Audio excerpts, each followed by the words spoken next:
मुगल वंश का तीसरा शासक अकबर न सिर्फ भारत के महान सम्राटों में से एक था, बल्कि उन महान शाही शख्सियतों में से था जो सचमुच में महानता के शिखर को छूते हैं। बहुत कम उम्र से ही अकबर की किताबों में गहरी दिलचस्पी थी और उसके पास एक समृद्ध लाइब्रेरी थी। उसकी लाइब्रेरी में 24,000 से भी ज्यादा दुर्लभ किताबों और पांडुलिपियों का संग्रह था। अपनी शानदार उपलब्धियों, किताबों से लगाव, लेखकों और विद्वानों के लिए सम्मान के बावजूद अकबर अनपढ़ रहा। अनपढ़ इस मायने में कि वह न लिख सकता था न पढ़ सकता था। अकबर क्यों अनपढ़ रह गए, इसकी भी एक वजह है।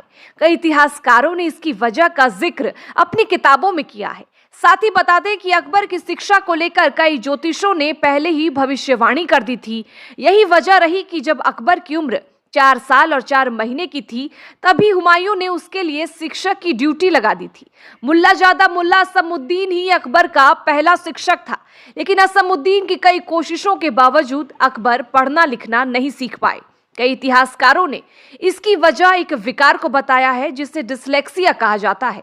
दरअसल अकबर निजी जीवन में डिसलेक्सिया जैसी बीमारी से जूझता रहा था।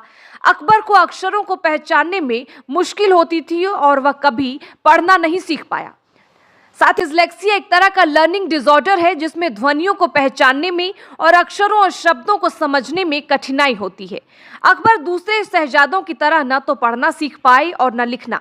लगातार असफलता मिलने के बाद हुमायूं ने इन्हें भारतीय सभ्यता और रीति रिवाज की शिक्षा दिलवानी शुरू की। उन्हें कला और संस्कृति की जानकारी दी जाने लगी। इतना ही नहीं, उन्हें लकड़ी की कारीगरी सिखाई गई। इसके अलावा मार्शल आर्ट की ट्रेनिंग और सैन्य अभियानों में शामिल किया जाने लगा, ताकि वो सेना की कमान संभाल सके।